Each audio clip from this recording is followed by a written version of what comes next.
Quiero compartir una palabra que he titulado La esperanza de la Navidad.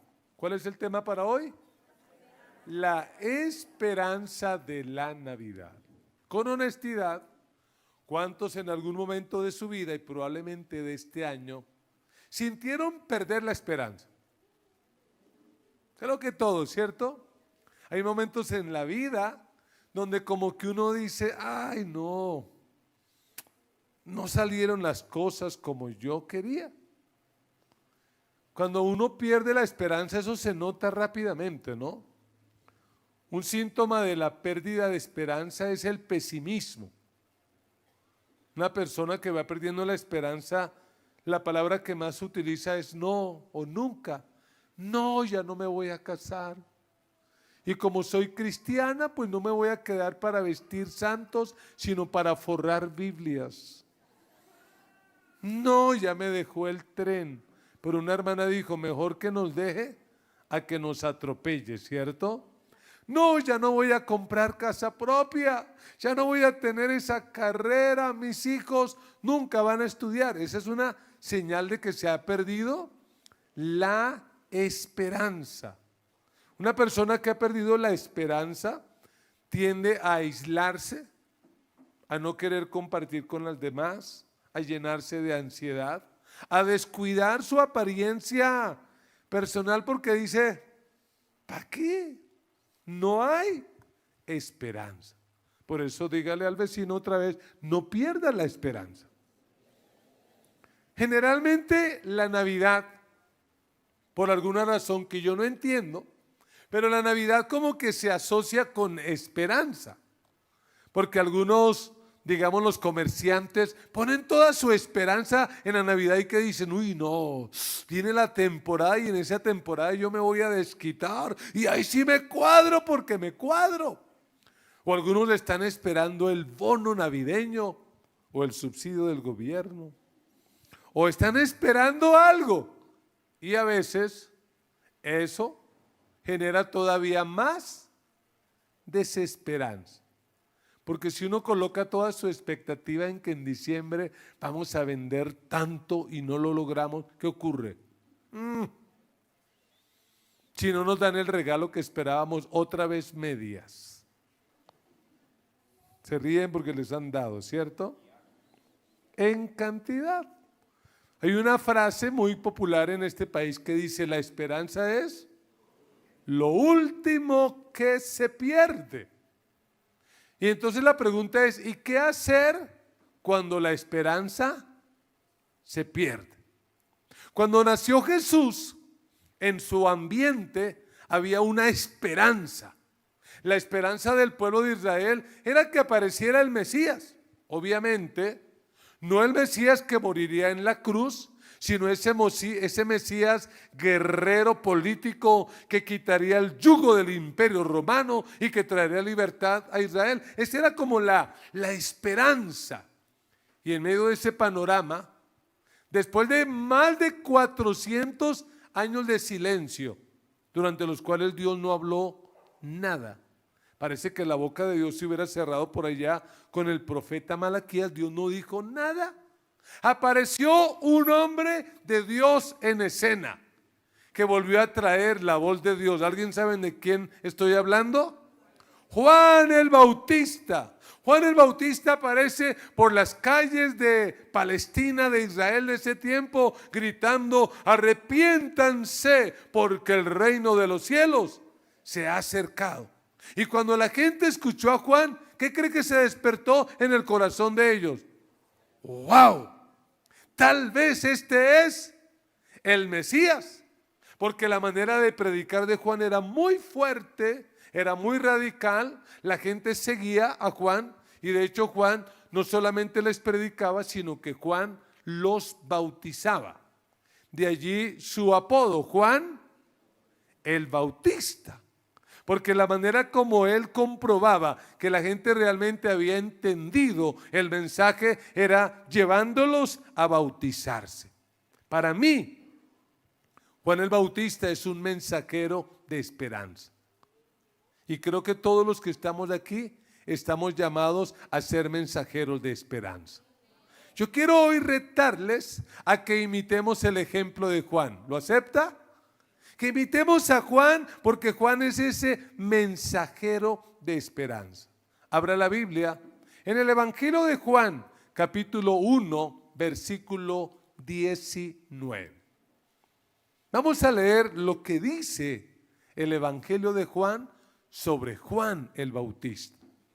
Dice así: este es el testimonio de Juan. Cuando los judíos de Jerusalén enviaron sacerdotes y levitas a preguntarle quién era, no se negó a declararlo, sino que confesó con franqueza: yo no soy el Cristo. ¿Quién eres entonces?, le preguntaron. ¿Acaso eres Elías? No lo soy. ¿Eres el profeta? No lo soy. Entonces, ¿quién eres? Tenemos que llevar una respuesta a los que nos enviaron. ¿Cómo te ves a ti mismo? Lea el versículo 23 y haga lo suyo. ¿Qué dijo Juan? Yo soy la voz del que grita en el desierto: enderecen el camino del Señor. Respondió Juan con las palabras del profeta Isaías. Algunos que habían sido enviados por los fariseos lo interrogaron: pues si no eres el Cristo, ni Elías, ni el profeta, ¿por qué bautizas? Yo bautizo con agua, pero entre ustedes hay alguien a quien no conocen y que viene después de mí, al cual yo no soy digno ni siquiera de desatarle la correa de las sandalias. Dejemos hasta ahí la lectura del texto.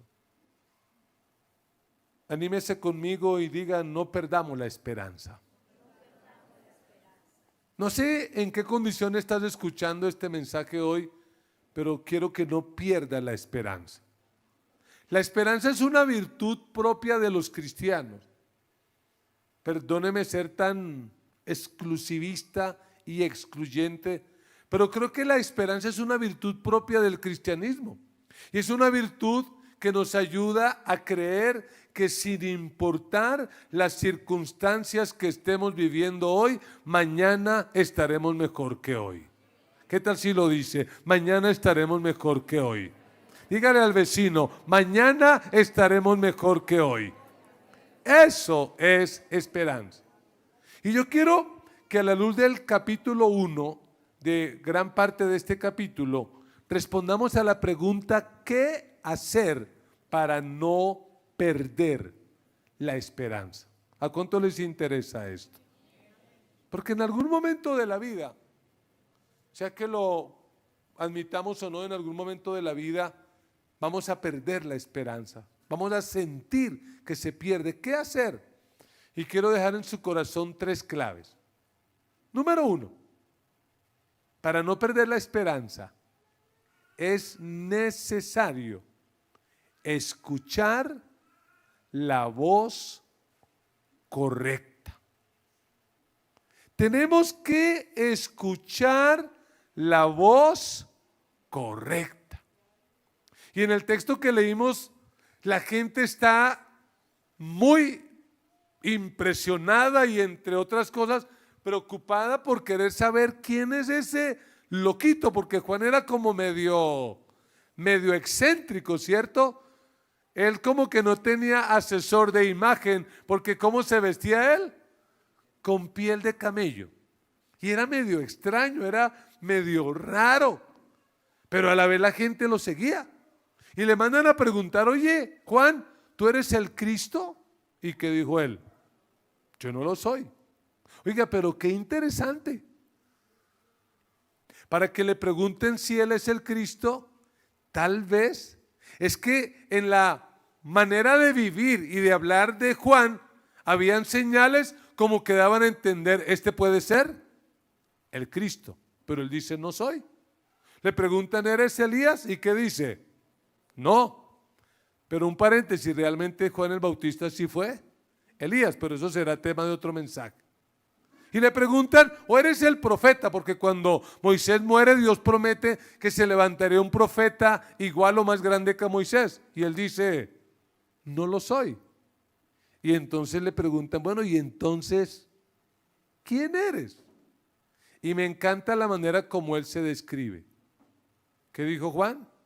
Yo soy una voz. Y creo que todo cristiano, en toda época, no solo en la Navidad, tiene que ser una voz. Qué curioso que él no dice yo soy una imagen. En un tiempo como el nuestro, donde lo que más importa es la imagen. La imagen es lo que cuenta. Si usted tiene un perfil en alguna red social, colóquele filtros para que se vea bien su imagen. ¿A Juan le importaba la imagen? ¿Está claro que no le importaba? Y Juan decía, no me importa porque lo que yo soy es una voz. Si usted y yo queremos mantener la esperanza o no perderla, debemos tener cuidado con la voz que escuchamos. Porque a veces la esperanza se pierde porque escuchamos la voz incorrecta. Ejemplo, usted de repente se enferma o algún familiar suyo se enferma y aparecen voces, como voces que no digo que sean malintencionadas, pero la voz de un médico que probablemente, ¿qué le dice usted hasta aquí? Llegó, no hay nada que hacer, aliste el testamento. Cuando usted escucha eso, ¿qué ocurre? ¿Usted se llena de esperanza? Usted dice, hasta aquí llegamos. Y pienso en algo que nos ocurrió recientemente. Mi hija Marcela queda embarazada y desde el primer examen médico, la recomendación que dan los expertos es, lo mejor es abortar.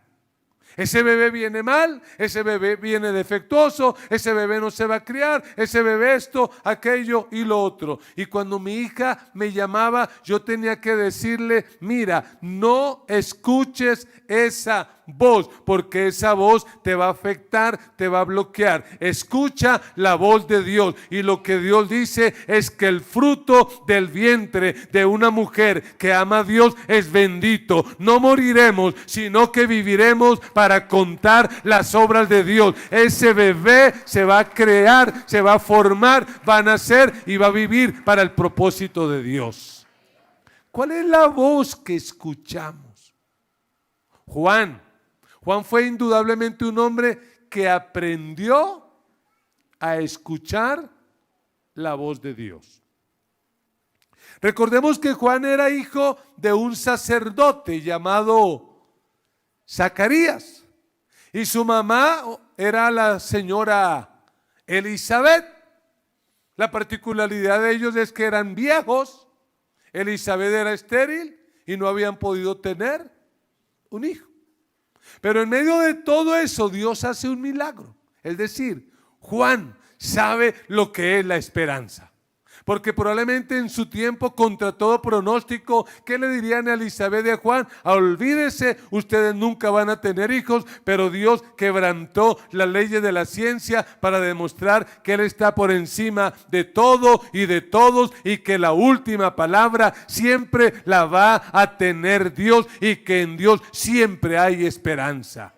Y Juan nace contra todo pronóstico. Y a mí me parece que lo que su padre Zacarías hace es enseñarle a oír la voz de Dios. De hecho, pienso que Juan el Bautista empieza su ministerio de predicación y de bautizar la gente, no porque esté desparchado y no tenga nada más que hacer. ¿Por qué Juan empezó a predicar? Porque muy seguramente algún día escuchó la voz de Dios. ¿Y qué le dijo Dios? Juan, es el momento. Tienes que empezar a predicar. Tienes que empezar a cumplir tu misión. Así que ojo, aprenda esto. Uno termina siendo la voz que oye. Juan escuchó la voz de Dios y por lo tanto terminó siendo la voz de Dios para su generación. Así que ojo con lo que oyes. Si tú la voz que oyes es puro reggaetón, ¿en qué te vas a convertir? Si la voz que tú oyes es puro chisme, ¿en qué te vas a convertir? Uno termina siendo la voz que oye. Y durante esta época de Navidad van a aparecer cualquier cantidad de voces, pero usted y yo vamos a escuchar la voz correcta, y la voz correcta es la bendita y eterna palabra de Dios. La palabra de Dios que nunca volverá vacía. El cielo y la tierra pasarán, pero la palabra de Dios nunca pasará. ¿Cuántos pueden dar un aplauso a Dios por el regalo de la Biblia? Esta es la voz de Dios. Pero una segunda clave que me enseña Juan es que también necesitamos enfocarnos en la persona correcta. Porque otra vez, porque a veces perdemos la esperanza, porque nos hemos enfocado en la persona incorrecta. Y por favor no me tome a mal lo que voy a decir. Pero por ejemplo, cuando alguien decide casarse y decide formar un hogar, el problema no es que se case, el problema no es que forme ese hogar, sino el problema es que coloque toda su expectativa en esa otra persona. Porque a veces de manera equivocada las personas se casan creyendo que esa otra persona tiene la obligación de hacerlo feliz.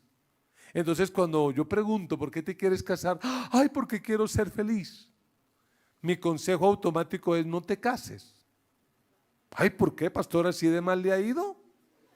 Pues no, sino que sencillamente ponerle ese peso y esa carga a otro ser humano es algo injusto, porque ningún ser humano en el planeta Tierra tiene la capacidad de hacerte feliz. El único que realmente puede satisfacerte y hacerte feliz es el Dios de la vida, es el Dios todopoderoso. Como decía una canción de antaño, solo Dios hace al hombre feliz.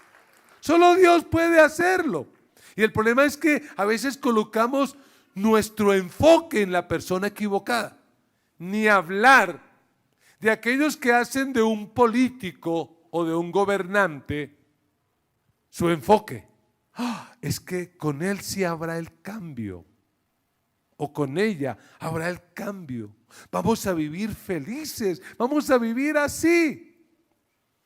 Me gustaría escuchar cómo les ha ido últimamente. Y esto no se trata de este gobernante o todos, es que finalmente ellos son seres humanos que no pueden hacerlo, que no pueden lograrlo. Solo Dios nos puede hacer felices. ¿Sí, amén? Y cuando yo miro la vida de Juan, fue un hombre tremendamente enfocado. Todo el enfoque de Juan estuvo siempre en Cristo. Juan se enfocó en Cristo. ¿Su misión cuál era? Preparar el camino para la aparición del Mesías. Indudablemente algún día Dios le reveló eso a Juan. Mira, Juan, tu misión en la tierra es preparar todo para que el Mesías aparezca. Eres como el precursor. Tienes que presentarlo. Por eso es interesante que cuando lo interrogan a Juan, ¿quién eres? Porque veían en él al Mesías. ¿Qué dijo él? Yo no lo soy. Porque a veces tristemente hay gente que vive en esta tierra que está creyendo que es el Mesías, que creen que es la respuesta.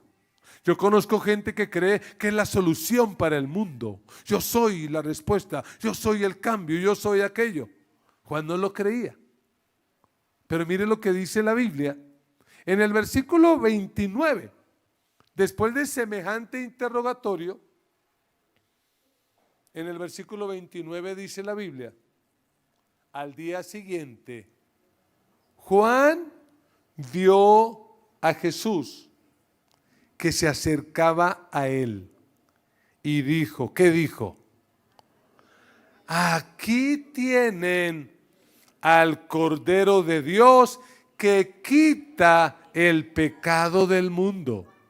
De este hablaba yo cuando dije, después de mí viene un hombre que es superior a mí, porque existía antes que yo. Versículo 31, léalo.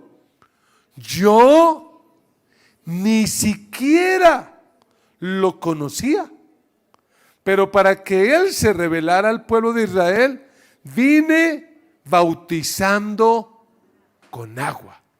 Preste la atención a esto. Juan dice que la razón por la que él está bautizando, además de que la gente se convierta a Dios, ¿para qué él estaba bautizando? Para poder descubrir quién era el Mesías.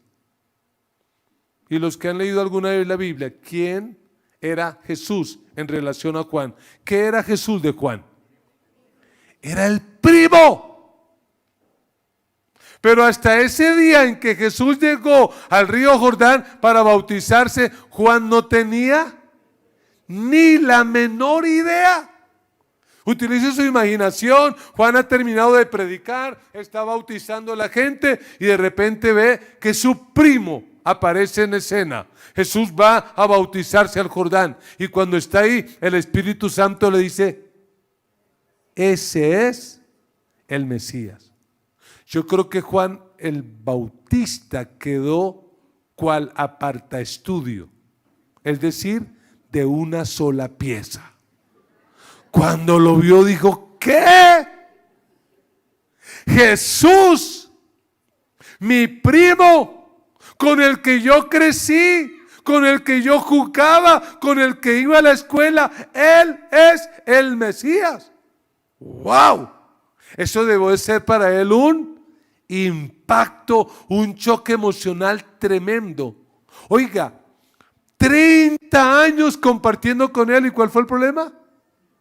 No lo conocía. Cualquier parecido con el mundo actual es mera coincidencia, porque hay gente que está en la iglesia y todo eso, pero todavía no conoce a Jesús, y por eso cuando lo ve o tiene una expresión queda aterrado. El punto es que cuando Juan lo ve, enfoca toda su atención en él. ¿Y qué le dice a la gente? Ustedes que me preguntaban quién era el Cristo, ¿quién es? Este es. ¿Y cómo lo presenta? Lo presenta como el Cordero de Dios. ¿Y qué era lo que estaba esperando la nación de Israel? ¿Estaban esperando un cordero? ¿Qué estaban esperando? Un jefe militar, un líder político. ¿Pero qué dice Juan? No, este es el cordero. Y para un judío el cordero, pues tenía que remontarse a toda la historia bíblica. Porque Jesús fue ese cordero que el Padre sacrificó en el huerto del Edén para poder cubrir el pecado y la vergüenza de Adán y Eva. Ese fue el cordero. El cordero fue el que Abraham sacrificó en lugar de Isaac, cuando le dijo a Isaac, Dios se proveerá de cordero. Cristo es el cordero de la Pascua. Cuando el pueblo de Israel va a salir de la esclavitud de Egipto, tuvieron que sacrificar un cordero. ¿A quién representaba ese cordero? A Cristo. El cordero de Levítico. Cuando usted lee el libro de Levítico, había que sacrificar corderos y corderos por el pecado. Cristo es ese cordero. El cordero del que habla Isaías, el cordero que enmudeció, no abrió su boca, que fue contado y llevado como oveja al matadero, que en palabras de Pablo fue el cordero que fue inmolado antes de la fundación del mundo. Cristo es el cordero de Dios. Cristo es el cordero de Dios. Y mire, celebrar la Navidad solamente a la luz del pesebre es un cuadro incompleto. Si usted quiere celebrar la Navidad bien, tiene que recordar que ese niño, que ese bebé que nació allá después de 30 años en la cruz del Calvario, derramará toda su sangre para perdonar los pecados de toda la humanidad. Él es el regalo perfecto, porque Él vino a quitar el problema más grande que el ser humano tiene, porque el problema más grande del ser humano tiene no es la enfermedad, no son los problemas emocionales, es el pecado. Y Juan el Bautista dice: este es el Cordero de Dios que quita el pecado del mundo. Alabado sea Dios. El pecado del mundo. Porque los judíos continuamente sacrificaban corderos, pero un corderito se sacrificaba por sus pecados personales. Y una vez al año, el sumo sacerdote entraba al lugar santísimo y sacrificaba un cordero por los pecados de toda una nación. Pero Cristo es más que eso. Es el Cordero de Dios que quita los pecados, no de una persona, no de una nación, sino del mundo. Y mire la palabra que utiliza Juan, que quita. Porque en el Antiguo Testamento los corderos no quitaban el pecado, lo que hacían era cubrirlo. Pero gloria a Dios que Cristo vino para quitar el pecado. Y cuando tú y yo decidimos confiar en Él y entregarle nuestra vida a Él, Él perdona todos nuestros pecados, somos libres de la condenación eterna y nuestro nombre queda escrito en el libro de la vida. Por eso tenemos que colocar toda nuestra esperanza en Cristo. Él nunca nos va a defraudar. El problema es que en temporadas como estas nos enfocamos en el Señor de rojo. Y yo me puse a propósito así para parecerme a Papá Noel, de rojo y con barba blanca. No, nuestro enfoque tiene que ser en Cristo. No el que trae regalos por una chimenea, sino Cristo el que nos da el regalo de los regalos, el que quita el pecado de la humanidad. Alabado sea Dios. Así que enfóquese en la persona correcta. Pero número 3, si queremos realmente no perder la esperanza, necesitamos elegir el espíritu correcto. ¿Y a qué te refieres con eso, pastor, de elegir el espíritu correcto? Lo hago de manera intencional, porque durante una época como esta se habla de un espíritu que se llama el espíritu de la Navidad. Y uno ve películas y en esas películas que defienden, ay, el espíritu de la Navidad. Usted es medio amargada, hermana, parece grincheta. Usted es un grinch, odia la Navidad. Necesitamos recuperar el espíritu de la Navidad. Hey, yo les dije hace 8 días que yo celebro la Navidad, pero no me dejo contagiar del espíritu de la Navidad. Porque son dos cosas totalmente distintas. ¡Ay! Ya se le va a salir lo grincheto al pastor hoy. Tal vez, pero ténganme paciencia. ¿Qué es lo que yo interpreto acerca de lo que el mundo dice el espíritu de la Navidad? Lo que yo interpreto es que para muchos el espíritu de la Navidad es ese ambiente cargado de ruido. ¿Cuántos como su pastor anoche no pudieron dormir? Porque algún vecinito le dio por ahí por poner el bum, bum, bum, bum, bum, bum. yo me movía en la cama así, y otra vez, eso era terrible. Pero es que estamos en el espíritu ¿de qué? De la Navidad. Mire, algunos creen que ese es el espíritu de la Navidad y yo lo resumiría en 3 palabras. Espíritu de la Navidad es materialismo, consumismo y hedonismo. Consumismo, materialismo y hedonismo. ¿Por qué materialismo? Porque la gente cree que esta es la única época en la que se debe comprar. Hay comerciantes aquí, levanten la mano. Dios bendiga su emprendimiento, Dios los bendiga, olviden lo que yo voy a decir, pero yo personalmente en esta época recomiendo no comprar, pero que vendan todo, espero que vendan todo. Igual el espíritu de la Navidad les va a ayudar. Porque yo digo, no vale la pena, es cuando todo es más caro, más complicado, no, pero la gente dice, no, es que es el espíritu de la Navidad, hay que estrenar, hay que tener, hay que comprar. ¿Y qué decir del consumismo? No necesitamos una estadística para saber que durante esta época es cuando más se consume y se desperdicia.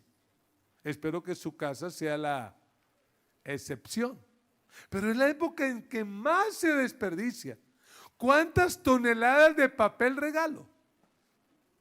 ¿Por qué no dar los regalos sin papel? Ay, pero este pastor sí es de lo más charro y aburridor. ¿Cómo que sin papel? ¿Y para qué quiere el papel? ¿Cuántas toneladas de papel regalo alcanzaremos a acumular en este país? Pero ese es el consumismo. Y el hedonismo ni hablar.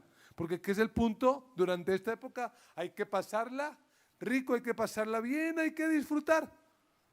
¿Ese es el espíritu de la Navidad? Realmente no vale la pena. Juan el Bautista estaba impulsado por otro espíritu, por el espíritu correcto. Lea conmigo, por favor. En el versículo 32 dice, Juan declaró, vi al Espíritu descender del cielo como una paloma y permanecer sobre él. ¿Qué dice? Yo mismo no lo conocía, era mi primo y yo no lo conocía.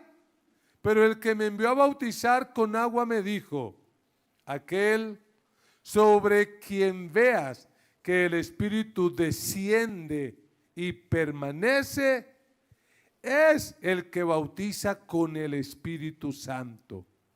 Yo lo he visto y por eso testifico que Jesús es el Hijo de Dios. ¿Quién guiaba a Juan el Bautista?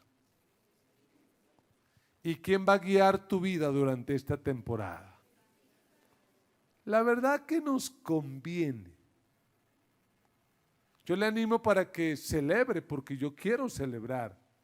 Desde que entendí a la luz de la Biblia el sentido de la Navidad, yo celebro. Solo que celebro no impulsado por el espíritu de la Navidad, sino por el Espíritu Santo. Porque si el Espíritu Santo me impulsa, tal vez no voy a caer en materialismo, ni en consumismo, ni en hedonismo, ni voy a tener prácticas que afecten mi testimonio, que la gente diga, hey, y luego tú no que eres cristiano, sino que me voy a dejar guiar por el Espíritu Santo de Dios.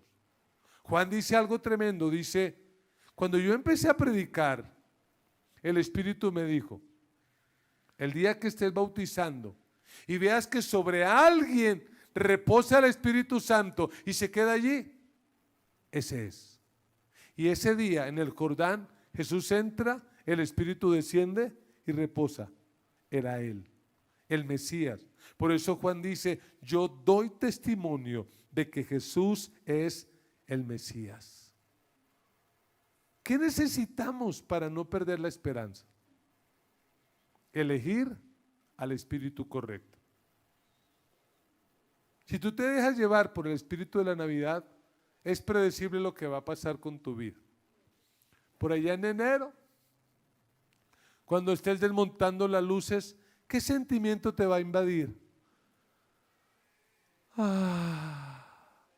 Se acabó la Navidad y toca pagar la factura del recibo, ¿no? Si te dejas dominar por el espíritu de la Navidad, tal vez muchas cosas van a estar mal. Y ese es el problema de muchos cristianos, que por esta época se dejan contagiar y envolver por el espíritu de la Navidad, y en enero por allá están buscando ahora sí al Espíritu. Ay, Espíritu Santo, ayúdame a tener la plata para pagar todas estas deudas que quedé. Espíritu Santo, ayúdame a bajar de peso. Mire cómo me subí por comer tanto tamal y buñuelo. Ayúdame, Espíritu Santo. Espíritu Santo, ayúdame para arreglar mi matrimonio, que casi me lo tiro por dejarme llevar por el espíritu de la Navidad. Tengo que terminar para que los hinchas de Millos y Nacional vayan a ver sus partidos. No pierdan la esperanza. No pierdan la esperanza. Hermanos, 3 cosas aprendimos de Juan para no perder la esperanza. Número 1, ¿cuál es? Escuchar la voz correcta. ¿Y cuál es esa voz? La voz de Dios. Terminamos siendo la voz que oímos. Número 2, enfocarnos en la persona correcta. ¿Cuál es? Jesús, el Cordero de Dios que quita el pecado del mundo. Y número 3, elegir el espíritu correcto. ¿Cuál es? ¿El espíritu de la Navidad? No, el Espíritu Santo. Así que, amados, sin importar cómo les haya ido este año o cómo termine este año, no pierdan la esperanza. No coloquen su confianza en las cosas temporales y pasajeras, las cosas que van y vienen. Disfrute, sin ser amargado, pero colocando su esperanza en lo que es. A propósito, ¿cuál es la esperanza de un cristiano? Si ahora que termine la reunión y te preguntan en la casa, ¿de qué habló el pastor? No, de la esperanza. ¿Y cuál es la esperanza de un cristiano? ¿Sabe cuál es la esperanza de un cristiano? Lo que estamos leyendo en Apocalipsis. La esperanza verdadera de un cristiano es que un día el que ha de venir vendrá y no tardará. Que Jesús, que nació en el pesebre, que murió en la cruz, que resucitó al tercer día y que se fue al cielo, un día muy pronto volverá y nos llevará a la casa que Él ha preparado para nosotros. Esa es nuestra esperanza. Es una esperanza segura y es una esperanza verdadera. Por eso te animo, para que durante esta época de la Navidad no coloques tu confianza en lo material, en lo pasajero, en las lucecitas, en la ropa nueva. No, coloca toda tu confianza en Jesús, porque para no quedarnos sin esperanza, coloquemos en Jesús nuestra confianza. Coloca en Jesús, deposita en Jesús toda tu confianza. Vamos a ponernos en pie, vamos a orar. No dejes que la esperanza se muera. A veces la esperanza se muere porque la estamos colocando en el lugar incorrecto. Nuestra esperanza está firme, está segura. Nuestro Dios nunca ha fallado y nunca nos va a fallar. Así que levanta tus manos y dile al Señor de corazón: Señor, mi esperanza está en ti. Señor, mi confianza está en ti. Hoy decido colocar toda mi esperanza y toda mi confianza en ti, Señor. Hoy decido escuchar tu voz. Hoy decido creer en lo que tú dices, aferrarme a tus promesas, creer a tus promesas. Señor, en este día decido enfocarme en ti, en lo que tú viniste a hacer por nosotros. Tú no viniste a esta tierra para prosperarnos. Tú viniste a esta tierra para quitar el pecado. Tú eres el Cordero de Dios que quita el pecado del mundo. Señor, ayúdanos como hijos tuyos a vivir esta temporada